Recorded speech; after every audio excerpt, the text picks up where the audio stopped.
Jack Lemmon's former home, 1060 San Remo Drive, Pacific Palisades, California.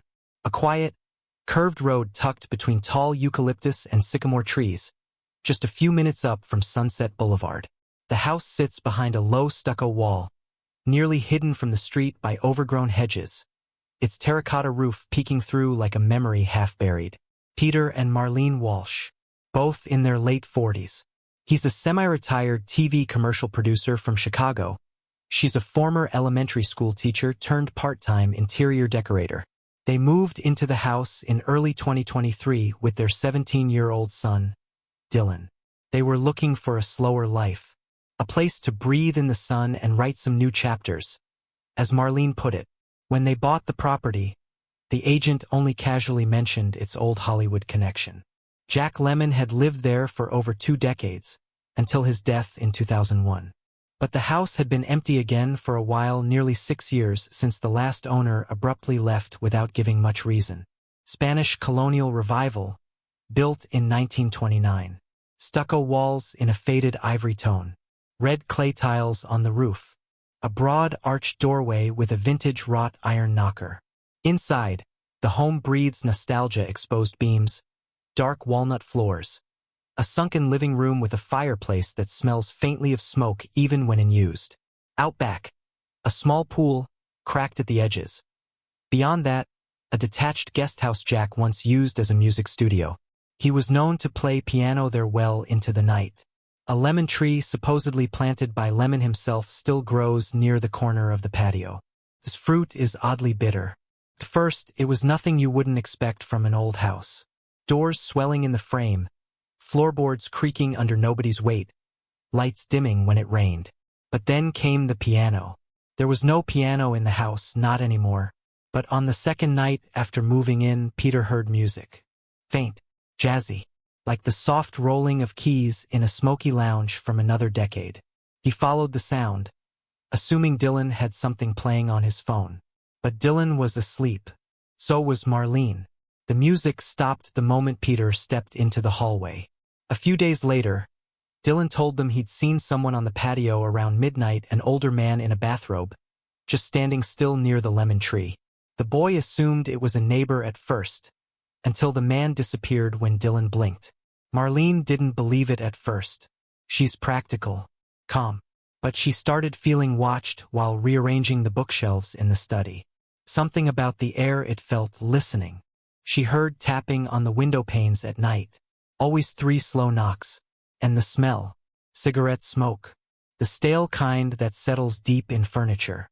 Jack Lemmon had been a heavy smoker. The smell would suddenly fill the living room, linger, then vanish. The Walshes don't smoke. They never have. 2 weeks in, Peter decided to clean out the guest house. It had been locked when they moved in, and they were given an old iron key. Inside, he found dust-covered sheet music, yellowed scripts from the 1960s, a wooden metronome still ticking faintly even though it wasn't wound, and a VHS tape labeled, "Take 3 Golf Swing JL," in faded marker. They didn't have a player, so he left it on the desk. The next morning, the tape was missing. That night, Marlene had a dream she was floating in the pool, but the water was black and heavy. She saw a man staring at her from the edge. Not threatening, just sorrowful. The pool water around her turned to ash. When she woke, her feet were damp. She found footprints near the bed. Bare, wet, too big to be hers. An older neighbor, Elaine Rivers, who had lived on the street since 1980, finally stopped Marlene during her morning walk. "You know, he never really left," she said softly. "Jack, he loved that house, hated hospitals, said he wanted to die at home, in his chair by the fire. But they took him out near the end." Marlene asked if anything strange had ever happened before. Elaine looked hesitant. "The couple who lived there before you, they only lasted a year." She swore she saw Jack walking down the hall at night, always wearing a robe, whistling, and he hated when they played loud music, blew out their speakers. Literally. It's been nearly a year since the Walshes moved in. They've grown used to the sounds, the faint piano, the smoke that smells like another lifetime. Dylan won't sleep in the room facing the backyard anymore. Says the man by the lemon tree still comes. Peter started smoking again, something he hadn't done in years. He doesn't know why. Sometimes, they'll sit quietly in the living room with the fire going. The house feels settled when they're still. The tapping stops. The piano rests. Marlene says she sometimes speaks aloud when she's alone, just in case he's listening. She says things like, "It's a beautiful home, Mr. Lemmon. We're taking good care of it." And sometimes, in the long pause after she speaks, she swears she hears the softest reply, like breath. I know. Don't forget to subscribe and like if you liked this story. The October winds had changed. Though Pacific Palisades rarely grew cold, there was something in the air now, a sharper silence between the rustling of eucalyptus leaves, a thinness in the light that settled across the patio like a film of dust. It was late afternoon when Marlene began reorganizing the sunroom, trying to distract herself. She'd been uneasy since the dream of the black pool and the footprints. But she told no one, not even Peter. The sunroom had always been her favorite. 3 walls of glass framed the old brick patio outside. Ivy pressed up against the windows in tangled knots, like green veins. The room itself had a softness, warm hardwood floors, a faint citrus scent lingering from the lemon tree just beyond the glass. But lately it had begun to feel hollow. As she stacked old design magazines into a woven basket, Marlene caught her reflection in the window. Behind her nothing, then movement. She turned. Nothing, except the lamp near the entry to the hallway, gently rocking in place. Not swaying from a breeze. Rocking, like something had just brushed past it. She walked over and steadied it with her hand. The brass base was cold. Too cold. She looked down and realized the rug beneath the lamp had a faint footprint. Not bare, but it looked like the sole of an old-fashioned slipper. The nap of the rug had been pressed in perfectly, and around the edge of the mark was ash. Fine and gray, as if from a burnt match. That evening Peter was working late in the guest house, trying to catalog the old items left behind: scripts, cassettes, that VHS tape that had reappeared 3 days after it vanished. He found it sitting squarely in the middle of the poolside table one morning, untouched by dew, as if it had just been placed there. He'd since bought a player, but every time he tried to watch it, the screen filled with static. The tape wouldn't play, but it would hum. Not through the speakers, through the body of the player itself. A vibration like a low throat sound. Tonight he left it unplugged. A soft click interrupted the stillness. He turned. The French doors to the patio had opened an inch.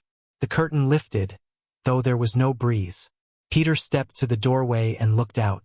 The lemon tree stood dark against the dimming sky, and beneath it there was someone. He was sure of it. A figure. Not clearly visible, but there in the way the shadows bent wrong. The outline of a man, slouched slightly, as though carrying weight on his shoulders. Peter stepped forward. "Hello?" he called. "You okay out there?" No answer, but the shape moved subtly. A head tilt. The posture of a man who'd just been noticed. Peter moved closer, down the 3 steps from the guest house, gravel crunching beneath his shoes. But when he passed the edge of the pool and reached the tree, nothing, just the faint smell of smoke. Not cigarette smoke, cigar. Sweet, lingering. He turned to go back, and stopped. The lights in the main house were flickering, but not randomly, rhythmically. 3 pulses. Pause. 3 again. Like Morse. Inside, Marlene sat in the dark hallway near the stairs, frozen. She hadn't touched the light. It had flickered on its own in that rhythm. The same rhythm as the knocks she sometimes heard at night. Dylan was upstairs in his room. She wanted to call him down but hesitated. Part of her feared disturbing the silence more than being alone in it. That's when she heard the piano. Not in the guest house this time, but from the den. The den had no piano. Just old bookshelves, a rug, and the large portrait they'd hung up over the fireplace. The music was soft bluesy, like a man playing half from memory, half from feeling. The notes wandered. A wrong key, then a pause. Then it started again. Marlene stood and crept toward the den. The air was thick like humid paper. The door was cracked open. She pushed it wider. Inside, nothing was there. No instrument. No sound. Only the portrait, a 1960s art piece Peter had found in an estate sale, was crooked on the wall, hanging like someone had tugged at its edge. But on the rug, there were indentations. 2 of them, about the width of a bench, right in front of the fireplace. The rug had flattened under something heavy, and near it, pressed into the fringe, was a single cigarette butt. White filter. Faded lipstick smudge. Marlene knelt, touched it. Still warm. Upstairs, Dylan was scrolling through his phone when his bedroom light flickered. He muttered a curse, assuming it was a power glitch again. Then his phone buzzed. Unknown number. No ID. He swiped it away. Buzzed again. Same number. This time, a message came through. Just one line. Tell her not to move the photograph. Dylan stared.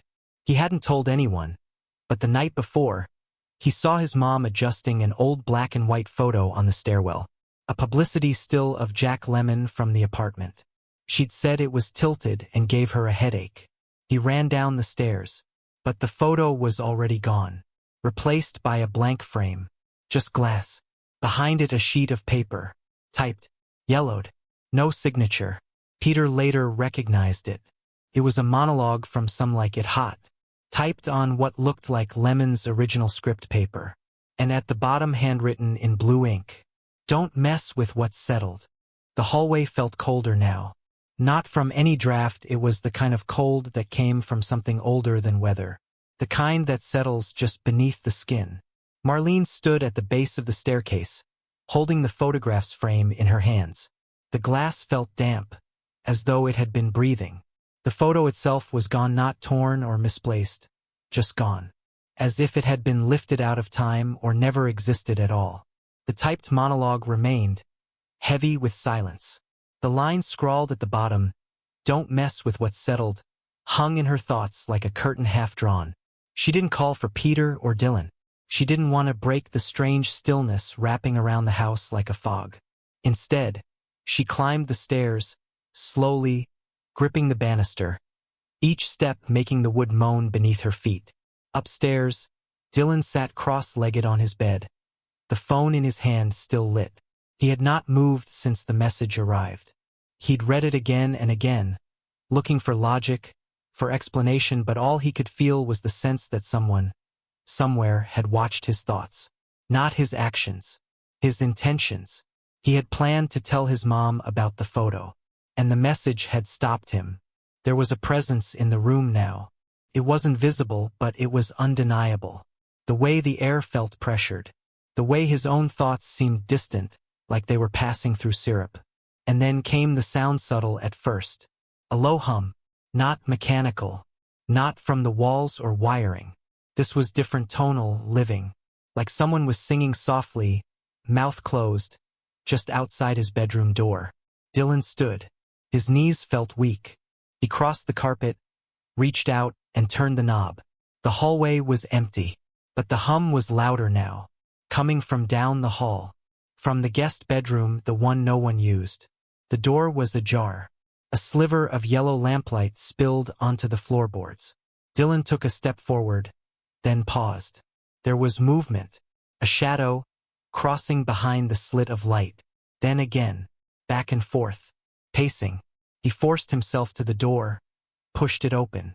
The room was empty, except the old armchair by the window. A piece that came with the house was rocking slightly. Not fast, not erratic, just a slow, thoughtful rock. As if someone had stood up just a second before he entered. On the small table beside it, an ashtray had appeared. He'd never seen it before. Round, thick glass. Inside, a still-burning cigarette. Thin gray smoke curling upward in the shape of a ribbon. Suspended perfectly, unnaturally, in the air.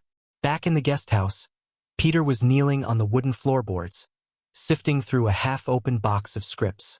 Most were faded, fragile carbon copies from the 70s and 80s. But one caught his attention. It was unmarked. No title page. Just a single word typed on the top of the first sheet. Intermission. He opened it. The lines weren't from a script. They were journal-like entries. Dated. Describing dreams. Apologies. Half-thoughts. He read. July 8th. Dream again. I'm standing by the pool, but the water isn't water.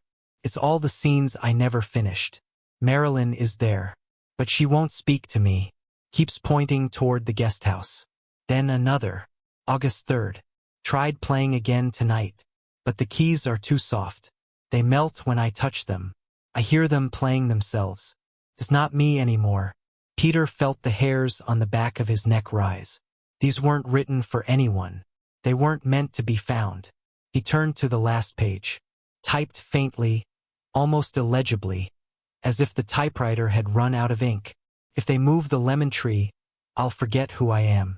Peter stood suddenly. Outside the window, the lemon tree stood still in the breeze. But now, beneath its gnarled trunk, there was a figure, this time clear. A man in a white bathrobe, barefoot, holding something in his hands, a harmonica, or maybe a pack of cigarettes. His face pale but not unkind. Just tired. Peter didn't run. He simply watched. The man raised one hand slowly, not waving, not threatening. A gesture of acknowledgement. Then the figure turned and walked toward the pool, but did not reflect in it. Later that night, the family sat in the living room without speaking. No TV, no music, just the crackle of the fire. The house was still again, but it wasn't peaceful. It was waiting. Dylan finally broke the silence. Did he die here? Peter looked at Marlene. She answered, no, but I think he wanted to. They sat a while longer. Then, from the hallway near the den, 3 slow knocks, perfectly spaced, as though someone or something was letting them know they were still here. For days later, Marlene found herself unable to sleep. It wasn't fear that kept her awake anymore, it was recognition. As if the house had quietly adopted her into its rhythm.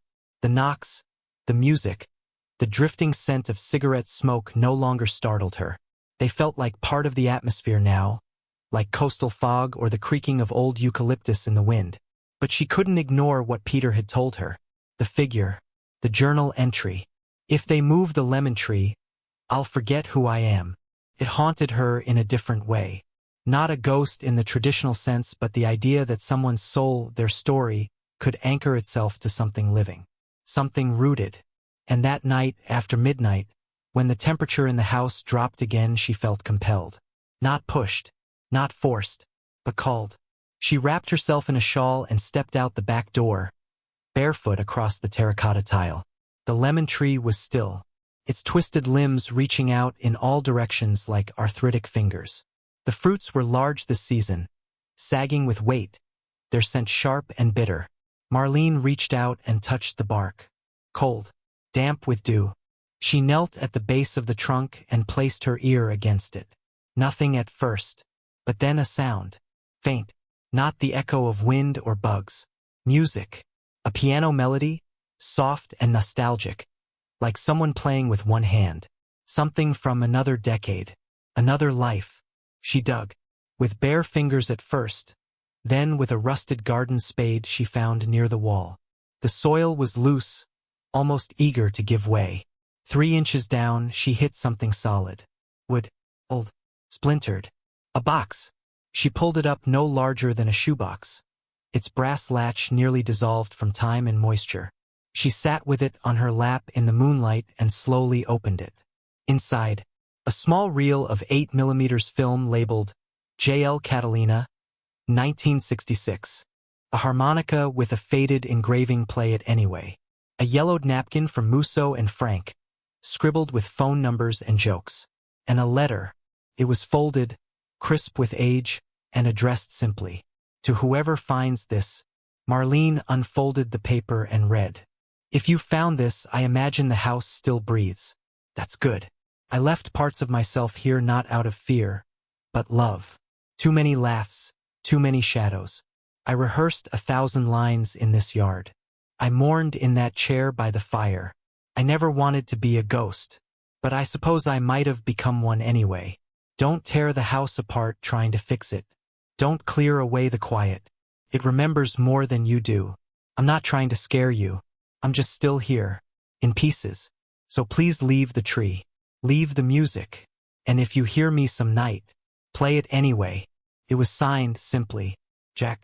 Later that morning, Peter found her asleep on the couch, the letter folded on her chest, the box beside her. He didn't wake her. Instead, he picked up the harmonica, ran his thumb across the engraving, and slipped it into his pocket. Outside, the wind stirred the ivy. The lemon tree stood strong and unbothered. In the weeks that followed, the house changed but only subtly. The knock stopped. The lights no longer flickered, but the piano music remained. Sometimes faint, sometimes clear. Dylan would hum along with it now and then without realizing. Marlene hung the letter in the guest house, behind a glass frame. No one else would see it unless they were looking. And Peter, he began filming again. Not commercials, not projects, just small 8mm reels, stitched together like memory fragments.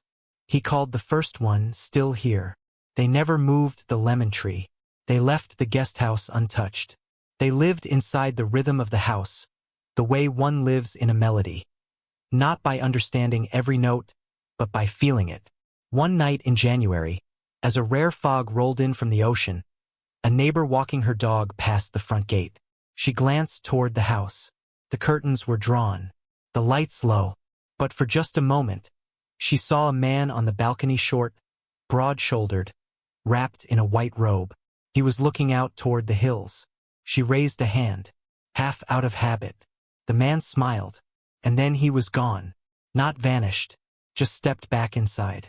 As though the house had welcomed him home again.